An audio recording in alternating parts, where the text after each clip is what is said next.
નમસ્કાર અને આપ સૌનું સ્વાગત છે. આજે આપણે એક એવી કળા વિશે વાત કરવાના છીએ જે કોઈપણ શૈક્ષણિક વિષયને રસપ્રદ અને આકર્ષક બનાવી શકે છે. ક્યારે વિચાર્યું છે કે અમુક વિષયો તો ફટાફટ સમજાઈ જાય, પણ અમુકમાં તો બગાસા જ આવવા માંડે? ચાલો, આજે આપણે એ જ રહસ્યમય રેસીપી શોધી કાઢીએ જે કોઈપણ વિષયમાં જાણે જીવ પૂરી દે. તો આ રહ્યો એ મોટો સવાલ, પાઠ્યપુસ્તકને જીવંત કેવી રીતે કરી શકાય? આ એક એવો સવાલ છે જે દરેક શિક્ષક, વિદ્યાર્થી અને જે કોઈ પણ કંઈક શીખવાડવા માંગે છે એમના મનમાં ચોક્કસ આવે જ. પુસ્તકો તો જ્ઞાનનો ખજાનો છે, એમાં કોઈ શંકા નથી. પણ એ પાના પરના શબ્દોને જીવંત કેવી રીતે કરવા? બસ, આજે આપણે આ જ પડકારનો ઉકેલ શોધવા માટે સાથે મળીને મથવાના છીએ. તો આપણી આજની સફરનો આ રહ્યો નકશો. આપણે શૈક્ષણિક વિડીયોની કળાથી શરૂ કરીશું, પછી એના 3 મુખ્ય ભાગો જોઈશું: આકર્ષક પાયો, જ્ઞાનનું નિર્માણ અને કાયમી અસર. છેલ્લે અંતિમ ઓપ આપીને સર્જન કેવી રીતે કરવું એ પણ સમજીશું. એક સ્પષ્ટ રૂપરેખા હોય ને તો શીખવાની મજા જ કંઈક ઓર હોય છે. ચાલો, તો શરૂઆત કરીએ આપણા પહેલા પડાવથી: શૈક્ષણિક વિડીયોની કળા. કેવી રીતે પાઠ્યપુસ્તકના પાના પરથી જ્ઞાનને સીધો સ્ક્રીન પર જીવંત કરી શકાય એની વાત કરીશું. સૌથી મોટો પડકાર શું છે?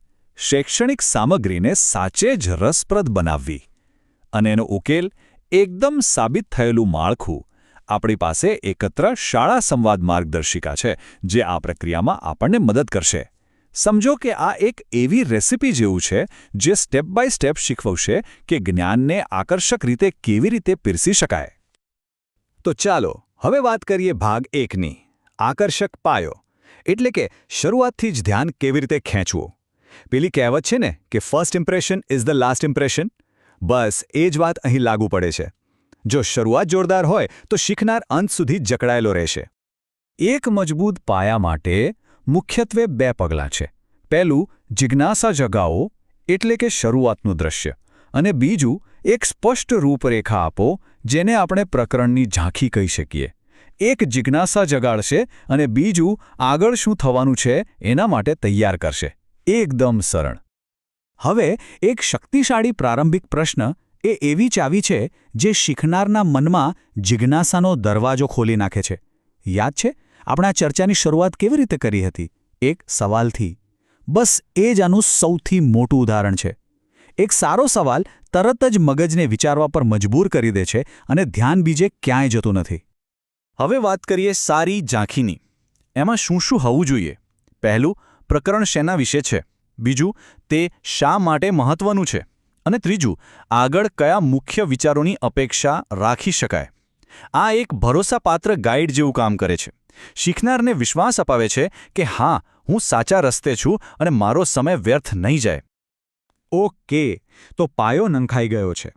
હવે આપણે આવી પહોંચ્યા છીએ ભાગ 2 પર: જ્ઞાનનું નિર્માણ. અહીં આપણે ઊંડી સમજ કેવી રીતે બનાવવી એ જોઈશું. આ વિશ્લેષણનું હૃદય છે, જ્યાં ખરી ઇમારત ચણવાની છે. દરેક પાઠનો એક કેન્દ્રીય સ્તંભ હોય છે જેને આપણે કહીશું મુખ્ય વિચાર. આ એ પાયાનો વિચાર છે જેની આસપાસ આખો પાઠ ઘડાયેલો હોય છે. અને સૌથી જરૂરી વાત એ છે કે આ વિચારને એકદમ સ્પષ્ટતાથી રજૂ કરવો પડે.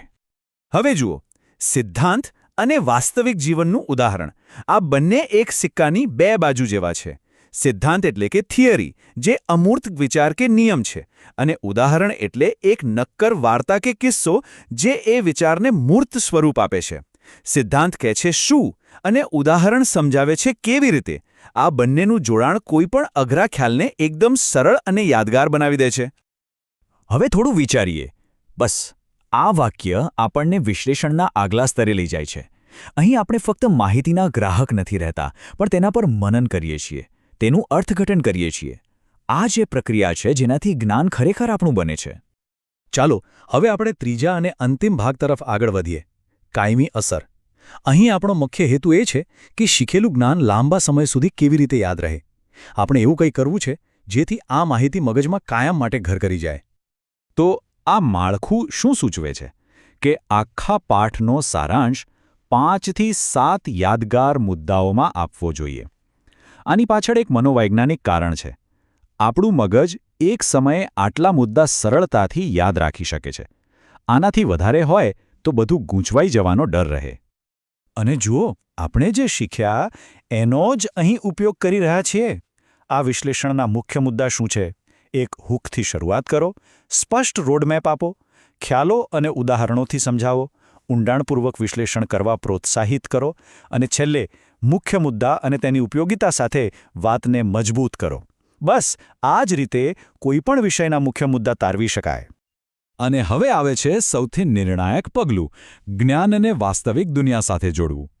કોઈપણ માહિતી ત્યારે જ ખરેખર અર્થપૂર્ણ બને છે જ્યારે આપણે સમજી શકીએ કે એ આપણા જીવનમાં ક્યાં કામ આવવાની છે. આ પગલું જ્ઞાનને પુસ્તકના પાનામાંથી બહાર કાઢીને આપણી આસપાસની દુનિયા સાથે જોડી દે છે.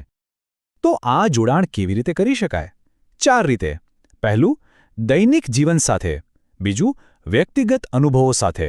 ત્રીજું, સમાજ સાથે. અને ચોથું, ભવિષ્યની કારકિર્દી સાથે. જ્યારે આપણે કોઈ વિષયને આ 4 પાસાઓ સાથે જોડી દઈએ છીએ ત્યારે શીખવું એ ફક્ત માહિતી મેળવવા જેવું નથી રહેતું, પણ એક અનુભવ બની જાય છે. બધું જ સરસ રીતે સમજાવી દીધું, પણ હવે અંત કેવી રીતે કરવો? ચાલો હવે વાત કરીએ અંતિમ ઓપની. એક પ્રભાવશાળી સમાપન કેવી રીતે કરવું?